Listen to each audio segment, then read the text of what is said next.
Warm welcome to the new episode of Ink and Insights. This week, my guest is Sally Percy. Sally Percy is a leading business journalist and editor, specializing in leadership and management.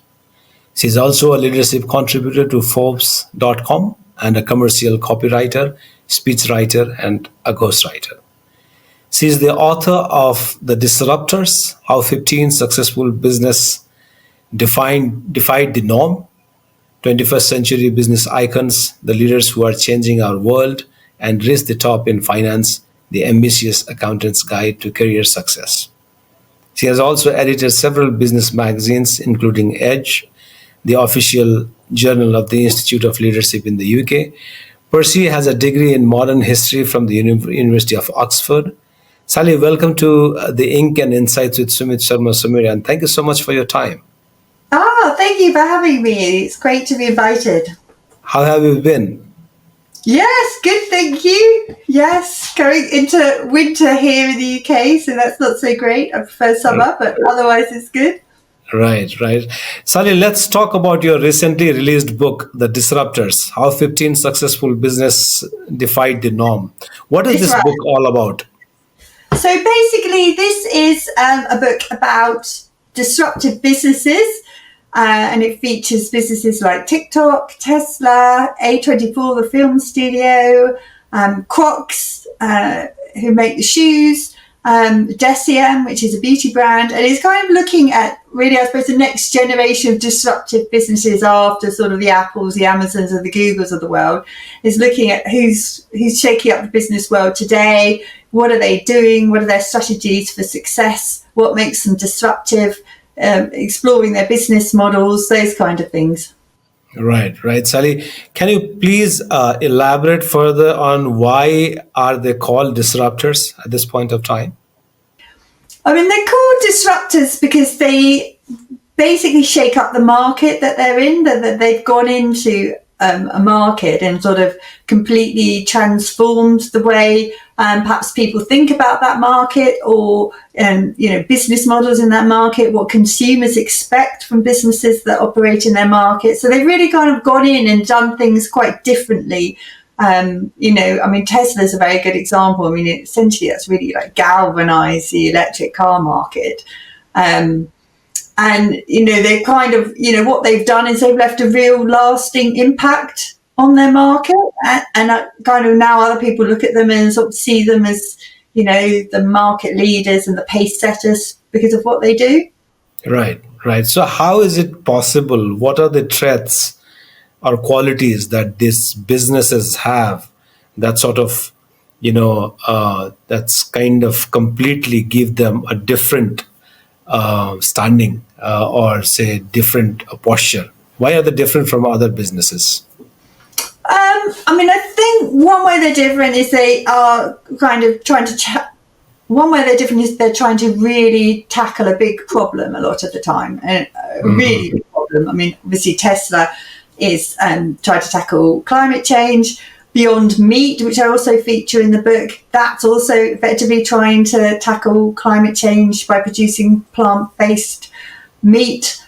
Spotify, when that was launched, that was tackled as a way to address the problem of music piracy. So they're going out and they're really being ambitious about the problems they want to tackle. And they're also being quite bold in how they're going about tackling them. I mean, that's one of the qualities of a disruptor. They're very, very bold. They have a big problem they want to solve, and they're bold in how they're going to tackle it. I mean, they do things that other people might think, gosh, build an electric car that everyone thinks is really attractive and wants to buy. I mean, now we're quite used to the idea of Teslas, for example. So we kind of, think of electric cars as desirable. I mean, admittedly, there are other concerns about them that are coming out now. But when Tesla was first sort of being founded, people were very skeptical about the idea of electric cars.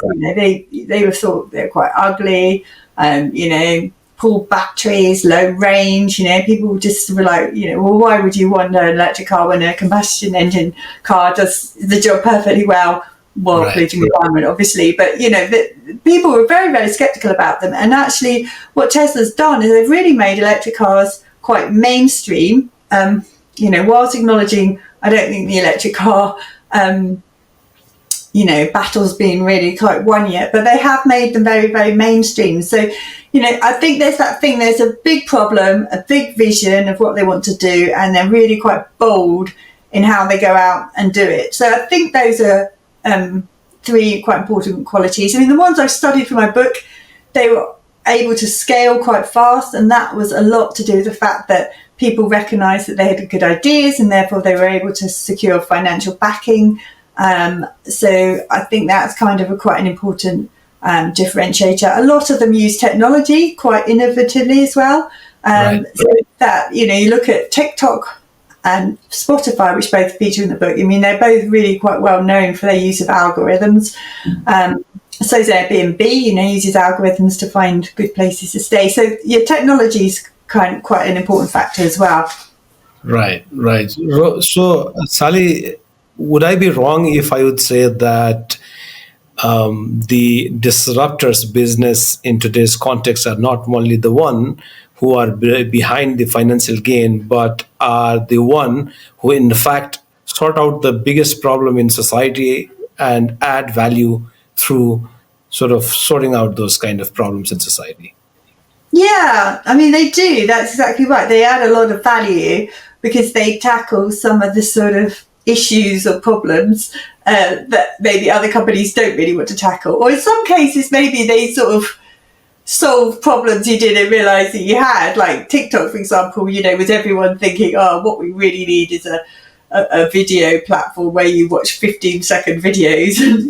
Not necessarily we were all going around thinking, oh dear, our lives are poor for not having that platform. But actually, as it turned out, especially among teenagers, there obviously was this kind of demand there. I mean, similarly with Crocs, we weren't necessarily, we weren't necessarily thinking, we really need these really comfortable waterproof shoes. But actually, it sort of turned out we did. So some of them are sort of solving problems we knew we had, like climate change, and others are solving problems we didn't quite realise we had, but it turned out there was a bit of a market demand for them anyway. I guess TikTok, it's entertainment, fast, easy, cheap, do-it-yourself kind of entertainment, and so there was obviously a market for that too. So yes, I think that they're kind of solving problems we did realise we had and problems we didn't realise we had. Right. So, Sally, having covered business for many years to different media outlets, what significant shifts, other than that we have discussed, have you observed in global business practices? I mean, I think, probably one of the most defining shifts sort of the last 10 years is the idea that business isn't, really about it's not just about the top line and the bottom line. I mean, that sort of thinking has been around for longer than, the past 10 years. But I think in the last 10 years, it's very become mainstream, that sort of thinking. And everybody's really aware that a business is supposed to have purpose. I mean, I would argue that actually, if you look at any successful business over time, it's always really know what its purpose is actually. But I think that there's a lot more expectation that businesses are supposed to communicate their purpose, that they actually need to be sort of in touch with their purpose, and that they also, they do have an important role, certainly obviously in the shift to a more sustainable economy, but actually also they have an important role within society. I mean, businesses, they employ people, they serve people. Essentially, a business does not exist without society. It's kind of, there's a contract between businesses and society, and for business to operate effectively, it needs to be fulfilling its societal contract. And I think that over the last 10 years, there's kind of been a lot more recognition of that. That's probably the biggest shift we've seen, I would say, over the last 10 years. Right. Sally, tell us about your other book, 21st Century Business Icons, the leaders who are changing our world. So that's this one with fetching red cover. So that one is different from the disruptors in the sense that's about people more, whereas the disruptors is very much businesses and business models. Obviously, people come into that because people leave businesses. But the 21st Century Business Icons comes at it from a different angle, whereas its focus is more on the people and then their businesses are sort of brought in as well. And that profiles 21 leaders for the 21st century. 16 of them are very sort of well-known leaders. Elon Musk, Mark Zuckerberg, Whitney Wolf Herd, those kinds of people. And then there's about 5 leaders who are not so well known, and I kind of interviewed them to get their own perspectives on what it meant to be a good leader. And the idea of that book really was, what could you learn from people's leadership practices? Right. And actually, entrepreneurs are often quite generous in sort of sharing their views on leadership. And I found it really interesting studying them, really, to see what their thoughts were. And, they don't all, obviously, as you'd imagine, they don't all have the same approach as to what makes a good leader. But it's quite interesting to sort of compare and contrast different approaches. Right. Very interesting. Very interesting, Sally. And you have interviewed, as you said, that, 21st century, 21 business leaders you have interviewed for your book. Many influential business leaders you have interviewed. Could you share a memorable interview experience and what made it stand out? Yeah, I think, I haven't, just to be clear, I didn't interview everybody. I sort of interviewed 5 sort of up-and-coming leaders. The 16 more established leaders are more research based on their own writings, and, a lot of them written autobiographies and things like that. But I think in terms of the interview of the sort of up-and-coming leaders that I interviewed, there was an Italian entrepreneur called Lucrezia Bisignani, and she founded a company that does cartoons, educational cartoons set in Africa. And she always really stood out for me. She's got this really positive attitude and a very sort of resilient approach to failure. I know she's really young and, very successful, very young. And so, I really enjoyed talking to her, and I learned a lot from her. Right. Very interesting. Right. As a female business journalist, what do you think are the challenges and opportunity do you see for women in leadership and entrepreneurship today? The opportunities for women in entrepreneurship today? Yeah. I think entrepreneurship can be a very good route for women to go down, just because it kind of gives them freedom to, shape their future, manage their life how they want. And it kind of, removes some constraints for them. The challenge is, there's plenty of research that shows it's a lot harder for female entrepreneurs to raise money from investors and to scale their businesses.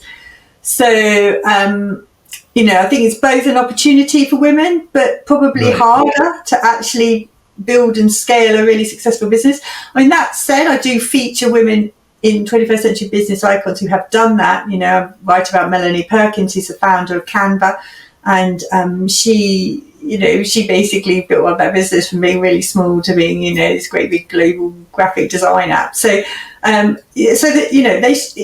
can be done as a woman, but I think probably it is harder, and it's important not to shy away from that. But obviously, women own a very large percentage of the world's businesses, and this business world is full of female entrepreneurs.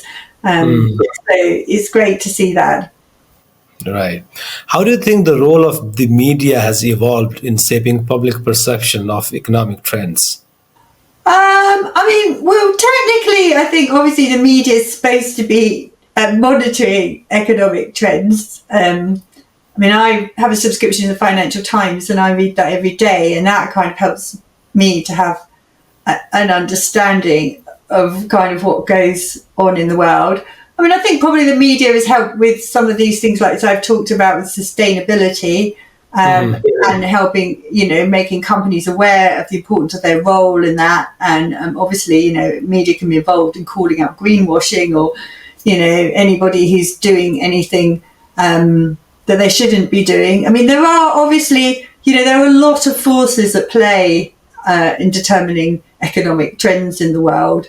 You've got geopolitical events, you've got trends within the financial markets themselves, you've got consumers' expectations, you've got technological advances. What's happening in technology is massively changing sort of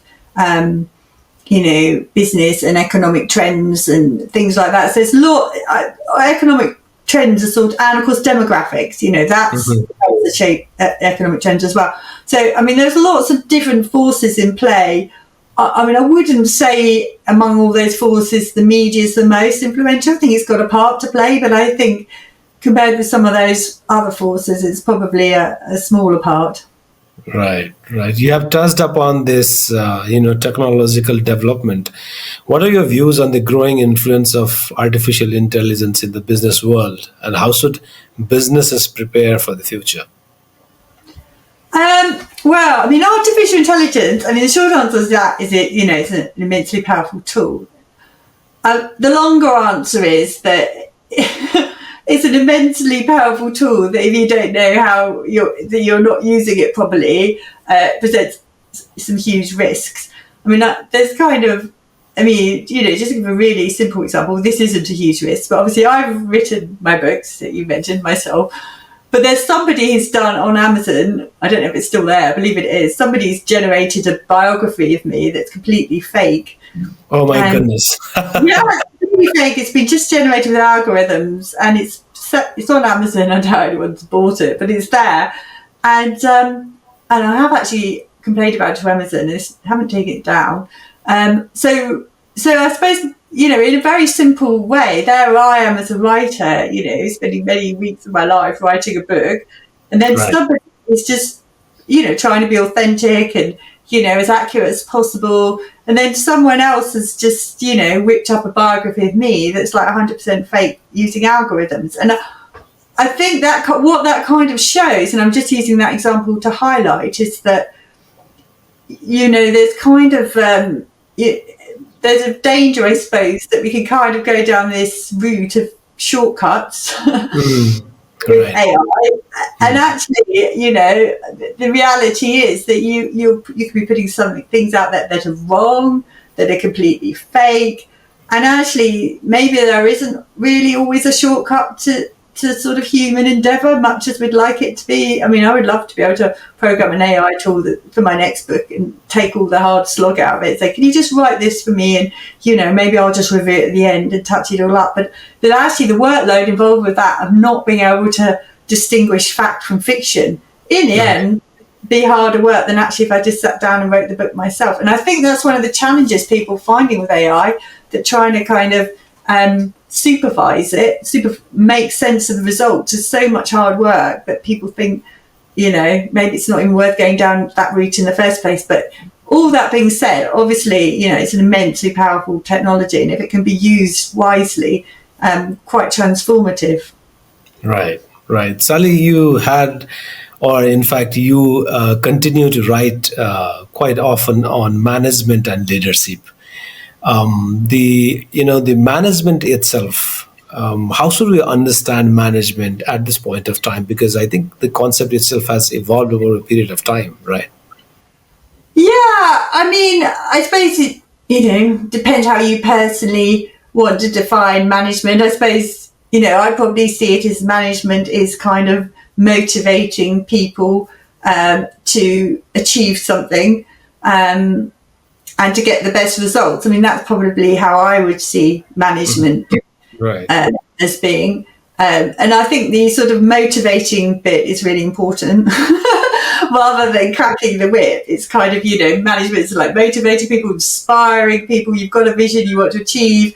Management is about bringing people on the journey and helping you to achieve what you want to achieve. So that's how I see it. I mean, that's kind of, I think that's probably how a lot of people see it these days. Obviously, in the past, management was was more perceived as telling people what to do. So I think that's kind of the evolution that we've seen. Right, right, and even the leadership itself. There was a specific kind of leadership even in the business sector. I'm sure that it must have evolved, and the practice must be different at this point of time in that domain as well. In leadership? Yeah. Yeah, I mean, I think what there is in leadership maybe is an increasing realisation that it's not down to just one person, and that actually it's not down to a single individual leader to have all the answers. And again, leadership is essentially a collaborative effort, and and a good leader really. I think leadership is about setting a vision, and I think that's quite an important thing. And actually, when some of these very successful businesses that I profiled, there's no doubt that the leader's kind of a very crucial element in it all. But they're also very good at attracting and retaining good people and building a strong team, and that's really essential as well. Right, right. And what are your thoughts on the rising importance of ethical business practices, particularly in the corporate world?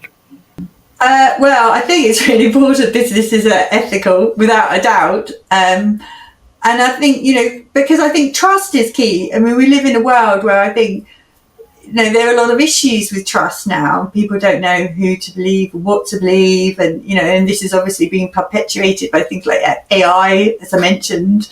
Right. And I think that actually, the businesses that will do the best will be those ones that are ethical, that people believe in them. And, one of the things about reputation, and I'm very conscious of this, what I do is that, a good reputation takes years, maybe decades to build. It does not happen overnight. Building a good reputation takes a long time and a lot of slog and a lot of hard work and effort. But you can destroy a reputation in seconds, And so, and the best way to avoid that scenario is just being as ethical as you possibly can be. True. And, what are your views on the future of business journalism headed in the next decade, especially with the changing media consumption habits? It's tricky. I think this is a tricky time to be a journalist, really, especially people who are coming into it. I mean, I think there's always going to be demand for, considered objective analysis of business. And actually, I think that's going to be more important than ever. And an AI tool isn't going to be able to do that. Right. But, I mean, possibly I could kind of see that perhaps as AI tools get more sophisticated, there may be fewer business journalists around, and it will become harder to get in. And actually the expertise of those who are in, and the profile of those who are in and who are good at using AI tools to support them in their work, will be even higher. But I do think, it's quite, because of the rise of AI, it does make life tougher for journalists, and probably will reduce the number of roles available, I suspect, in the end, because maybe AI tools will be used to do really sort of basic level reporting or stories, possibly. Because I don't work in-house on a newspaper, I don't really quite know how they're using it at the moment. I mean, I think it's very, as a writer myself, copyright's very important to me, and I do get concerned about AI tools just kind of taking my work and just for free and then just using it. And that's a worry for me, and I suspect it's also a worry for, big media groups as well. They're going to be looking quite carefully at how they can license what they do to AI tools. So I think that's going to become a big, focus area probably over the next few years. True. And how critical, I think you have touched upon that aspect, but how critical do you think is the sustainability in the future of business, and what role should, companies play in driving this agenda? Well, I mean, I think sustainability is obviously really crucial to the future of business because, though there is kind of political backlash and things against sustainability in some quarters, I mean, it is the long-term direction of travel. And I think businesses are aware of that, not least because they get affected by flooding and, or if there's a heat wave and, their staff kind of can't work in the premises anymore because it's just too hot or people are ill or, businesses, the reality is that, they do see the front end effects of climate change. And so I don't think they're in denial about it really. And so, and they appreciate, that the world's resources are finite as well. And actually, because of their business models, they have to keep operating. They do actually need to evolve their business models. So I think, sustainability and commitment to sustainability will be a very important part of business just as we go forward, as it already is today. Right. Sally, in your understanding, how difficult or easy to be doing a business in today's context? how difficult or easy is it to do business in this context Yeah. of a In today's context of competitiveness, in today's context of, the technological advancement and all those things put together. I think there's got huge opportunities out there for businesses that have got good ideas and good vision and are able to use technology. I mean, I think it's a very exciting time to be in business. I mean, especially, because of the internet, in many ways, the world can be your marketplace. So, I think actually there's lots of opportunities out there. I mean, it is very difficult though to scale to some of the size of the businesses that I mentioned in my book. And I think that's a perennial challenge. There's lots of small businesses out there, but really kind of taking your business to the next level is a difficult thing to do. I mean, at the moment, obviously, it's the higher interest rates particularly in some of the more, developed markets around the world than there had been in previous years. And that makes financing more expensive for them. There's been economic, and the global economy is growing at a smaller rate than it was 3 years ago. So this is quite a challenging business context, I think, for them. But at the same time, the opportunities are there. Right. You just touched upon one of the challenges. What do you consider the biggest economic challenge the world faces today, and how should businesses adapt to it? I think the biggest challenge that businesses potentially face is the outbreak of a really big war. And I don't know how they adapt to that, to be honest with you. I think probably everybody's hoping that won't happen. So I think, that's potentially a big challenge, not just business, but obviously for society. I mean, I think that the biggest challenge on a practical level that they perhaps can do something about, it is a slow growth environment. That's a challenge. So, you kind of got to be innovative, I think. I mean, I think the other major challenge, particularly in a lot of the developed markets, is demographics, an aging population, and getting the skills and the talent that they need. And I think this kind of sort of demands perhaps a bit of a sort of rethink, and also a rethink of their workforces, and also just rethinking about their customers and how they serve their customers. I mean, one thing I'm quite conscious of in the UK is that we've got quite an advanced digital economy, but as people age, they can suffer from things like dementia. And if your entire economy is relying on people logging in and remembering passwords, and then you've got people who are in the maybe suffering from short-term memory loss, you can start to see that can start to become a problem. And I don't think we've here started to wrestle with that quite yet. It's always assumed that you've got this marvellous digital age, everybody's, got complete control of their mental faculties, they can remember all their passwords, which actually, of course, no one can remember all their passwords, even if they have got all the mental faculties. But actually, you'll start to think, well, what will happen when, everybody does everything online, they can't remember how to log in or do it anymore. And we haven't kind of got that. That's what I'm thinking about, what businesses need to start thinking about, what's coming down the line, because they're used to the fact that, they're dealing now with a pretty digitally savvy kind of populace. And actually, we might still be digitally savvy as we get older, but if we can't remember our passwords and start to struggle with it all, we need some help. So I actually think that responding to demographic changes is something businesses need to think about, and in terms of what they offer their customers, in terms of their own, kind of workforce, all those kind of things. That would be my opinion. Exactly. Sally, perhaps my last question. Can you tell us about any exciting upcoming projects or areas you are currently exploring? Oh, that is a good question.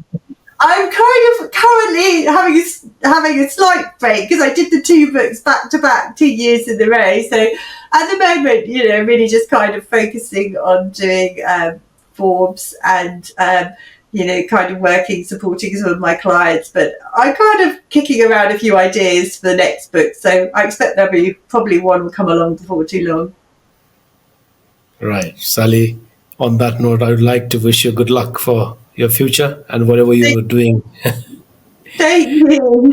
And thank you once again for your time. Thank you. It's been great talking to you.